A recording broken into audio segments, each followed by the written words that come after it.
ভালো আছেন? আলহামদুলিল্লাহ আমরা সবাই ভালো আছি। গার্ডেন থেকে হচ্ছে ব্লগটা স্টার্ট করবো। আজকে আমি আমার গার্ডেন থেকে লাউ কাটবো, সেই পথ নিয়ে আজকে লাউ কাটবো গার্ডেন থেকে। আপনারা সাথে থাকবেন, দেখতে থাকবেন।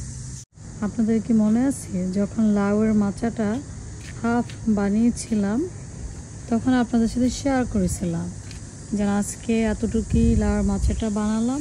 পুরোটা বানাতে পারিনি, পুরোটা তো একদিনে বানানো যায় না।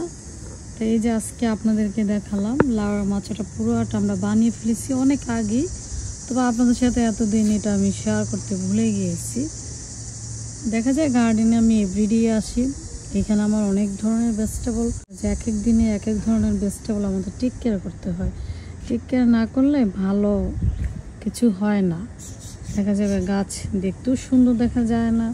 তো এখন মাচার উপরের অংশটুকু আপনাদের সাথে শেয়ার করব।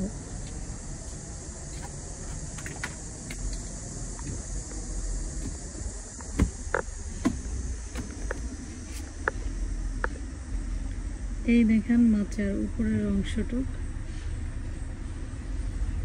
আমার কাছে মনে হয় আমি বাংলাদেশে আছি। বাংলাদেশে কিন্তু এভাবে কিন্তু মাচাটা দেয়। তো বিদেশের মাটিতে আমার হাজব্যান্ড অনেক সুন্দরভাবে কিন্তু মাচাটা বানিয়েছে। যখন এটা বানিয়েছে আর বলছে যে আমি এটা কখনই এই মাচা বানাইনি, যেহেতু এখন নিজের বাড়ি, আগে কখনই করেনি, তা সেটা তো বললে হবে না। তো পুরো অংশটুকু দেখানো শেষ। এখন আমি কচু গাছ লাগিয়েছিলাম, আপনাদের সাথে ওই ভিডিওটা আমি শেয়ার করেছিলাম যে কচুর মুখের থেকে কিভাবে আমরা বিদেশের মাটিতে কচু গাছ বানাই। দেখেন মাশাআল্লাহ, কচু গাছগুলো দেখেন বড় হয়ে গেছে, খুবই ভালো লাগতেছে দেখতে। এখন আপনাদেরকে লাউ দেখাবো আমার গাছে। মাশাআল্লাহ দেখেন, এখানে দেখেন কয়টা লাউ ধরেছে। তারপরে এই যে এখানে একটা, এখানে দেখেন, তারপরে এই যে উপরেও আছে, এই যে উপরে দেখেন আরও আছে। এগুলো আমি গনে মানে শেষ করতে পারবো না, মাশাআল্লাহ। তারপরে এই যে আমার এখানে দেখেন, আমি না এরকম চেয়েছিলাম কবে আমার মাচাতে লাউ এরকম ধরে ঝুলে থাকবে বাংলাদেশের মতন। আসলে খুবই ভালো লাগতেছে দেখে। গাছে যখন ফলন হয় আমার না দেখতে খুব ভালো লাগে, মানে কেটে নিতে মন চায় না বাসায়। সত্যি কথা বলি, কেটে নিলে তো মনে করেন শেষ হয়ে যাবে। কিন্তু আপনার তিনটা দেখছেন বড়। এখন আমি এই যে আরেকটা লাউ গাছ, এটা শেষের দিকে লাগিয়েছি, তো এইটাতে এখনো লাউ আসেনি। তবে এই যে দেখেন এখানে আরেকটা লাউ আছে।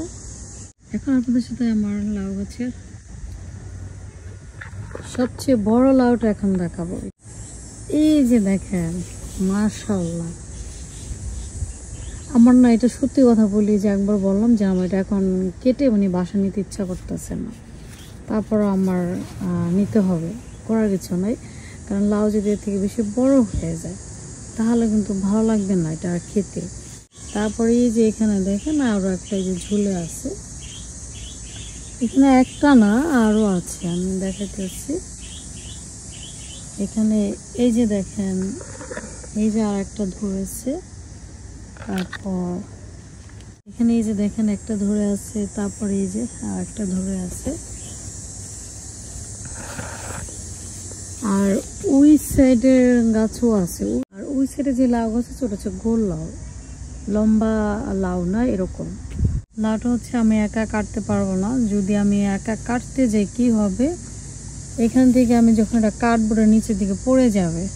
তো এখন আমি হচ্ছে এখানে ধরে রাখবো, আর আপনাদের ভাইয়া হচ্ছে উপরে থেকে কাটবে।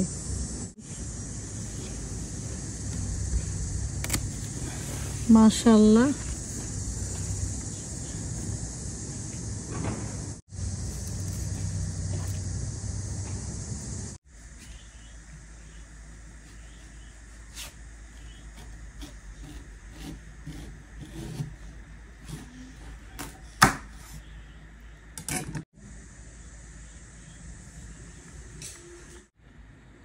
আমি তো মনে করেছিলাম লাউটা মনে হয় অনেক বেশি শক্ত হয়ে যাবে। দেখেন বিচিগুলো মনে হয় লাউটা অনেক বড়। আপনাদের ভাইয়া বলতেছে তুমি এত চিন্তা করো না, লাউটা অত বেশি হবে না, লাউ ঠিকই আছে। এর থেকে আবার বেশি যদি আরও আগে কেটে ফেলতাম তাহলে তো আবার এই বিচিগুলো তো হবেই না। তো এখন দিয়ে মাসাল্লাহ লাউটা ঠিক আছে। তো যাই হোক, আমি তো পুরোটা রান্না করবো না ইলিশ মাছ দেয়া, আমি মাছের জন্য কাটবো। মাছ আমি ভিজিয়ে রেখেছি বাইরে যাওয়ার আগে, ওটা আমি আপনার সাথে শেয়ার করব। তো এখন হচ্ছে ছোট ছোট করে কেটে নিব।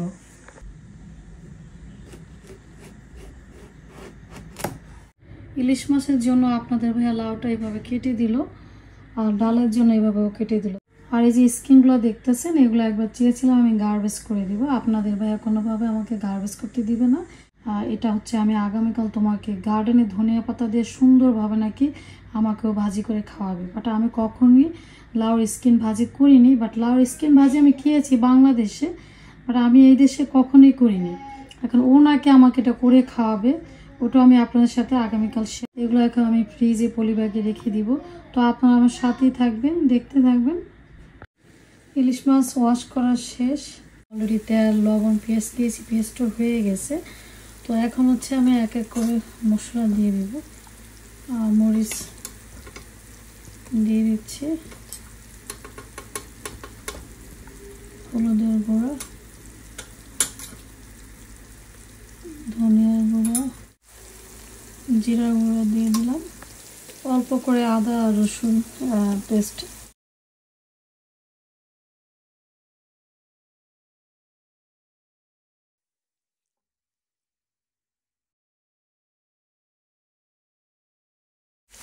মশলা কষানো শেষ, আর এখন মাছগুলো দিয়ে দিচ্ছি।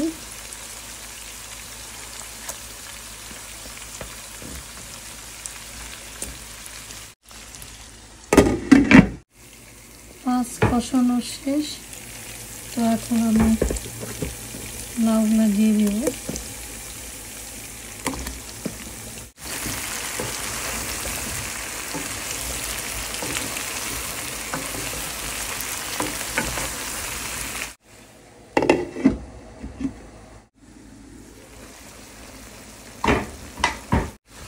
লাউর থেকে পানি উঠেছে, তো এই পানিতেও তো আর লাউ সিদ্ধ হবে না, তো এখানে আমার আরও পানি অ্যাড করতে হবে। যখন দেখবো পানিটা বলক চলে এসেছে, তারপর আমি মাছ দিয়ে দিব।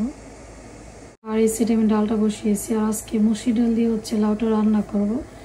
আর হাঁড়িটা হয়ে গেছে ছোটো, এখন চাইলে আমি চেঞ্জ করতে পারি, আর চেঞ্জ করবো না, কারণ হচ্ছে আর একটু পরে এটা কমে যাবে, এই জন্য হচ্ছে চেঞ্জ করবো না। তো এখনই মাছগুলো দিয়ে দিব, মাছ দিয়ে দিলাম, আর একটু এখানে পানি অ্যাড করেছি। ইলিশ মাছ রান্না করা হয়ে গেছে, আর এখানে আমি 3টা কাঁচামরিচ দিয়েছি, আর এখন আমি একটু ধনিয়া পাতা দিয়ে দিব। রান্না করা হয়ে গেছে, আর এখন দেখেন ডাল কমে গেছে। আমি যখন লাউ দিলাম মনে হচ্ছে কি হাড়ির বাইরে পড়ে যাবে এমন অবস্থা। আর এই ছিল আজকে আমার ব্লগ। আজ এই পর্যন্ত, ভালো থাকবেন, সুস্থ থাকবেন, আল্লাহ হাফেজ।